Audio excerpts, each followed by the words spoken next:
কিনতে ব্যাংকে ডাকাতির চেষ্টা, ৩ জনের রিমান্ড চাইবে পুলিশ। দ্য ইকোনমিস্টের বর্ষসেরা বাংলাদেশ, বিবেচনায় গণঅভ্যুত্থানে হাসিনার পতন।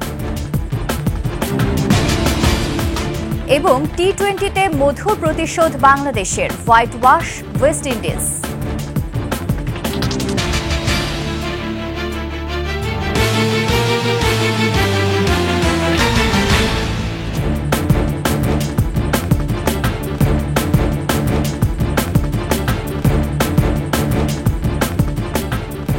শুনছিলেন সংবাদ শিরোনাম। আমন্ত্রণ দুপুরের 21 সংবাদে, সাথে আছি আমি ফারজানা নির্জনা।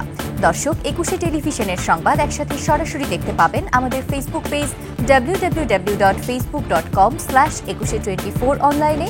এছাড়া সাবস্ক্রাইব করতে পারেন www.youtube.com/@21etv চ্যানেলে। কিডনি রোগীর জন্য নয়, আইফোন কিনতে 3 বন্ধু ব্যাংকের ডাকাতির চেষ্টা চালায় বলে এবার জানিয়েছে পুলিশ।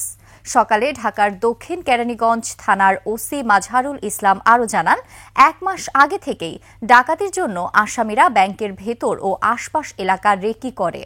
ঘটনার দিন পূর্ব পরিকল্পনা অনুযায়ী ব্যাংকে ঢুকেই প্রথমে সিসিটিভি ক্যামেরা ভেঙে ফেলে তারা, নষ্ট করে দেয় হার্ড ডিস্ক।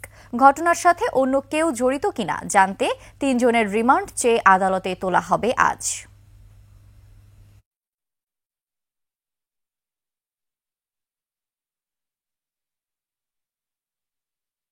বিভিন্ন ফ্যান্টাসির কারণে এবং তাদের আইফোন কিনতে হবে, এই কারণে বেসিক্যালি টাকার প্রয়োজনে তারা পরিকল্পনা করে এই ডাকাতি দস্যুতার সংগঠনটা ঘটেছে এবং 3 জনই জড়িত ছিল। এর বাইরে অন্য কোনো লোকের সম্পৃক্ততা আমরা এখন পর্যন্ত পাইনি।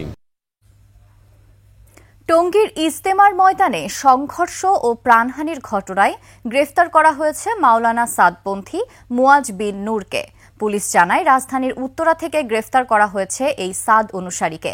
এর আগে জুবাইরপন্থী সুরাই নেজামের সাথী SM আলম হোসেন বাদী হয়ে গাজীপুরের টঙ্গী পশ্চিম থানায় সাদপন্থী 29 জনের নাম উল্লেখ করে অজ্ঞাত কয়েকশো জনকে আসামি করে মামলা করেন।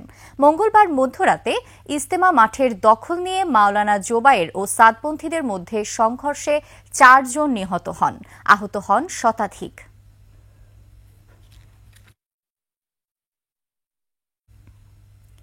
রাজধানীর উত্তরায় একটি রেস্টুরেন্টে লাগা আগুন নিয়ন্ত্রণে কাজ করছে ফায়ার সার্ভিস।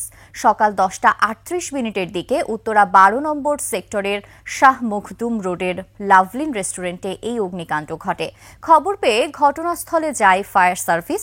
এখনো পর্যন্ত হতাহতের কোনো খবর পাওয়া যায়নি।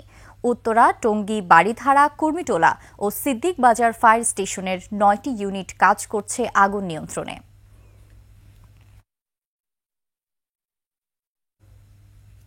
গণঅভ্যুত্থানে শেখ হাসিনাকে উৎখাত করে দ্য ইকোনমিস্টের বর্ষসেরা দেশ নির্বাচিত হয়েছে বাংলাদেশ। আর সম্প্রতি বাশার আল আসাদকে ক্ষমতাচ্যুত করা সিরিয়া হয়েছে এ বছরের রানার আপ। ধনী, সুখী বা নৈতিকভাবে শ্রেষ্ঠ নয়, ইকোনমিস্টের সেরা দেশ বেছে নেওয়া হয় গত 1 বছরে কোন দেশটি সবচেয়ে বেশি উন্নতি করেছে সেই বিচারে। বাংলাদেশ সহ এবারের চূড়ান্ত তালিকায় ছিল সিরিয়া, আর্জেন্টিনা, দক্ষিণ আফ্রিকা ও পোল্যান্ড। তবে চুলচেরা বিশ্লেষণে শেষ পর্যন্ত সবাইকে ছাড়িয়ে গেছে বাংলাদেশ।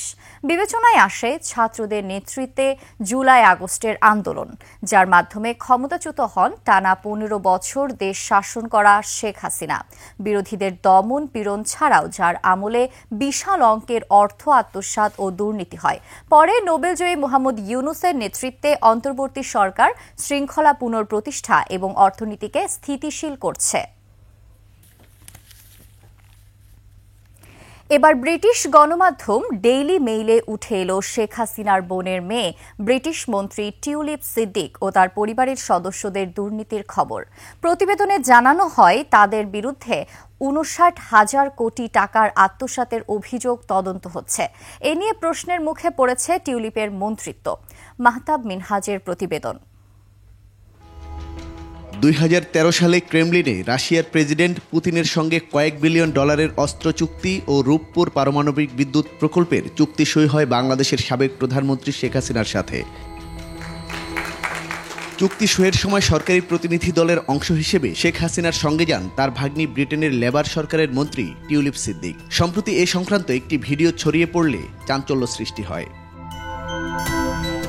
ব্রিটিশ সংবাদ মাধ্যম ডেইলি মেইলের প্রতিবেদন বলছে, মন্ত্রী টিউলিপের উপর ব্রিটেনের আর্থিক খাতের দুর্নীতি দূরীকরণের দায়িত্ব থাকলেও তার বিরুদ্ধে বাংলাদেশে দুর্নীতির অভিযোগে তদন্ত চলছে। এ নিয়ে বিরোধী রক্ষণশীলদের সরব হতে দেখা গেছে। তারা টিউলিপের মন্ত্রীপদে থাকা নিয়েও প্রশ্ন তুলছেন। টিউলিপের সঙ্গে যোগাযোগের চেষ্টা করে ডেইলি মেইল, তবে তিনি কোনো মন্তব্য করতে অস্বীকৃতি জানান।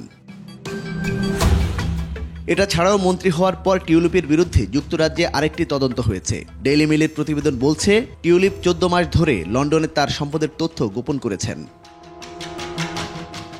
এর আগে একই পত্রিকা খবর প্রকাশ করে 5 কক্ষের 20 লাখ পাউন্ডের একটি বাড়িতে থাকেন টিউলিপ। খালা শেখ হাসিনার রাজনৈতিক মিত্রতাকে কাজে লাগান বলেও প্রতিবেদনে জানানো হয়। পারমাণবিক বিদ্যুৎ কেন্দ্রের দুর্নীতি প্রসঙ্গে বাংলাদেশ সহ বিভিন্ন দেশের গণমাধ্যমে 1000 কোটি ডলার ঘুষের অভিযোগ উঠেছে। সে অর্থের 90% ছিল ক্রেমলিনের কাছ থেকে তৎকালীন হাসিনা সরকারের ঋণ। এর মধ্যে 59,000 কোটি টাকা মালয়েশিয়ার ব্যাংকগুলোর মাধ্যমে আত্মসাতের অভিযোগ উঠেছে হাসিনা ও রেহানা পরিবারের সদস্যদের বিরুদ্ধে। মাহতাব মিনহাজ, একুশে টেলিভিশন, ঢাকা। আর এরই সাথে শেষ করছি দুপুরের 21 সংবাদ। যাবার আগে সংবাদ শিরোনামগুলো আরও একবার। আইফোন কিনতে ব্যাংকে ডাকাতির চেষ্টা, 3 জনের রিমান্ড চাইবে পুলিশ। দ্য ইকোনমিস্টের বর্ষ সেরা বাংলাদেশ, বিবেচনায় গণঅভ্যুত্থানে হাসিনার পতন। এবং টি-20তে মধুর প্রতিশোধ বাংলাদেশের, হোয়াইট ওয়াশ ওয়েস্ট ইন্ডিজ।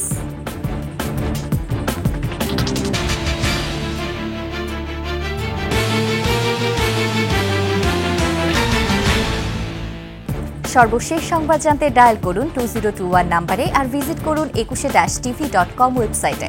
ফেসবুকে ভিজিট করতে পারেন www.facebook.com/2124 অনলাইনে। এছাড়া সাবস্ক্রাইব করতে পারেন www.youtube.com/@21etv চ্যানেলে। এতক্ষণ সঙ্গে থাকার জন্য ধন্যবাদ। পরবর্তী সংবাদ দুপুর 2টায় দেখার আমন্ত্রণ রইল। 21-এর সাথেই থাকুন।